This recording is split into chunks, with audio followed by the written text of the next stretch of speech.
بسم الله الرحمن الرحيم الحمد لله رب العالمين ثم الصلاة والسلام على أشرف الأنبياء والمرسلين سيدنا محمد وعلى آله وصحبه وسلم مدن قدومية مدن عيال عندكم سلام يا مركب وسلامة السلام عليكم ورحمة الله وبركاته سلام كدب وعرب إن أنا أقلن قضبضة هنت شرعيات كأن صدح قضب دول استاجو تنكوبات وحيتهاي شرعي أنا رتوح الله سمعنا إن كراستنا ذكوا إلى عشان ما شرعي وشرعي أن ربنا حق إنه سيو موادين كصوماليات صومالية جوجا إنه دورته قفكي سياستكم متله قضب كلامنا وحوي هاي وصل عرنت أسقسية إن دتك الصوماليات دتك أي صوت دورنا يعني أي نقدان دت دنه ذا كترجمي أي صنقونين دت دنا قاسة أما وجد جارا أيه وكراستكوا إلى شناي عرنت كلا صدعنا وحيته حل كانوا وامرت ما أنت قلنا أنا ونحن فدنا كواش هذا أنا كفير سنة حق نقوله كراست هذا أنا عن كفر دينا أنا أوتر تمان حقوله أيجنا فرصة السينو طلبات وحيت هاي وحن مغلي حلوانا كهلا يا أرين كسابسن هشيس كبيدبو وعرت لك هلا ودورش هذا نسيت كقرن قدو كدستوري جا يا أفرتني تضباط وعليه النظام كدورشوين كحزبية ده وحوليه هاي شروع وحوليه هاي قدو كأفرتني تضباط النظام كدورشوين كحزبية ده يوكا الله وحوليه هاي شروع ده كسابسن حزبية ده تيوان قلنتو ده دورشوين ك heerka dawladda federaalka ah iyo guddiga qaranka ee madaxa bannaan ee doorashooyinka waxaa lagu qeexi doonaa shuruuc gaar ah oo soo saaro golaha shacabka doorashadani shuruucdeeda waxaa iskala golaha shacabka aqal sare xataa ka bilaaban maayo kadib uu gudbi doonaa insha allah si haykalkii sharci dejinta uu dhammaystirmo kadibna madaxweynaha ugu gudbo wax la yidhaha maamul goboleed iyo dawladda federaalka hadday xataa ku heshiiyaan hadda waaba kala inkirsan yihiin sharci ma noqonayo isagana marka waxaan qabaa inaan horta dhinac iska dhigno xildhibaanaan ee sharciga wixii ku qatama kaliya inaan difaacno qodobka saddexaad wuxuu yahay runtii inaan u mahad celiyo ayaan rabaa guddiga shaqada ay soo qabteen aad iyo aad u mahadsan yihiin sharcigan aniga waxaan u bixiyey dad badan oo saaxiibada inaan isku xansannay isxambaar inuu yahay dhulka in nagala qaadayo hindisihii horeo la keenay samadana naloo qaadayo waxaan raacaynana aan naloo sheego ma qamar sinaaciya dayax gacmeed maa nagula qaadaa diyaaradaa nagula qaadaa baabuuraa nagula qaadaa bajaajaa nagula qaadaa nalooma sheegin inaad marka horta inta dhulka nagu soo celidaan aad dhahdiin war kuraastiina dhulkay taanlaa aadaa ugu mahadsantii waan kaga mahad celinayn intaas kadib waxaad kaloo ku mahadsantii inaad soo waafajidiin dastuurka sharcigii ama hindisihii horeyna loo qaybiyey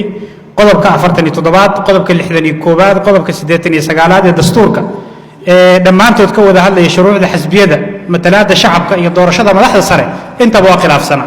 inaad marka inta ku soo celidaan dastuurka soo waafajiyaan waa ku mahadsantii intaas kadib haddaan u galo waqtiguna kolley waa cariiri guddoomiye halkoo iyo labado daqiiqo in la igu daraan codsanaya haddii waqtigu iga dhammaado sidii kolley professor jawaari gaari maayo insha allah qodobka afaraad faqraddiisa saddexaad ujeeddooyinka markii laga hadlayey sharciga waxaa lagu sheegay doorasho qof iyo coda xalaala cabsigelinka madax bannaan dadkuna dhexdhexaadna waxaan qabaa marka meeshaas waxaa ka dhiman wax yaroon qaba in lagu daro oo la yidhaahdo kuna dhacda nidaam midaysan doorashooyinka dalka ka dhacay si aan loo dhihin kursi hebelna waxaa lagu dooranaa cod furan oo dadku codkooda ay dhiibanayaan kursigaas kalena waxaa lagu dooranayaa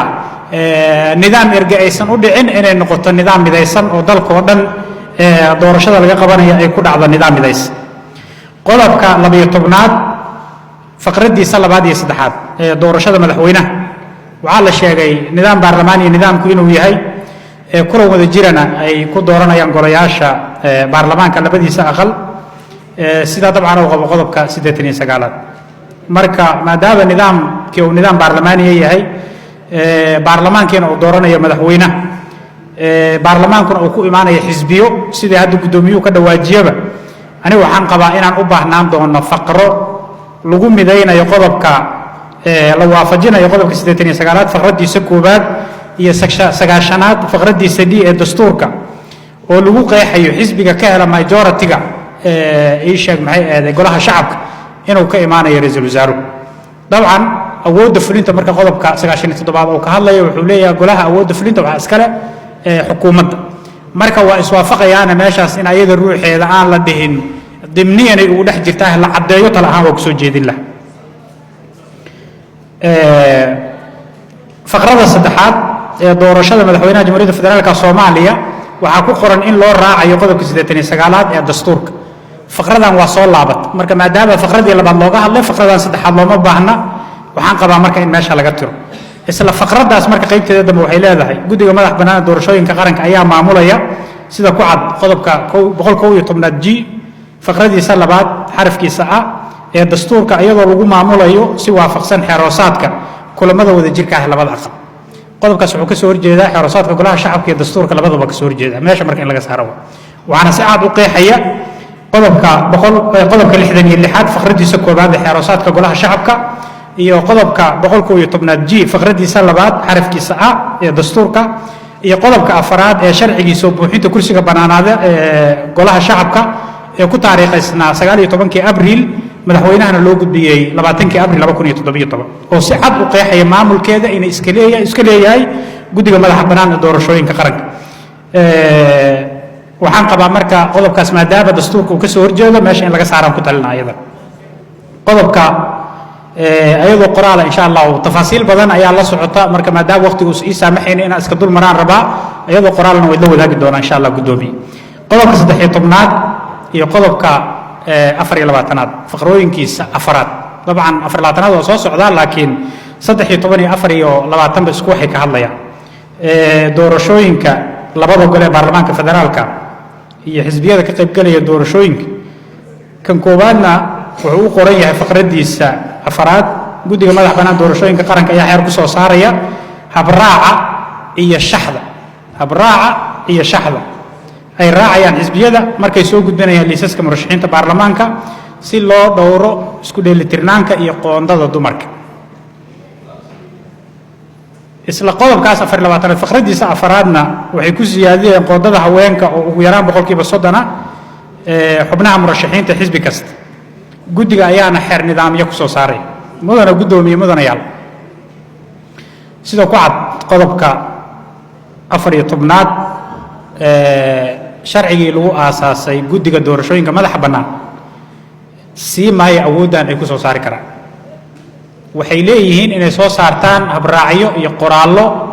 lagu nidaaminayo qaabka doorashadu ay u qabsoomeen operationalka laakiin qoondo iyo qof inta laga qaada xaqow lahaa la leeyahay adiga malihida hebela iska leh ama heblaaya iska leh sooma saari karaan guddiga madaxa bannaan sidaas daraaddeed waxay u baahan tahay heshiis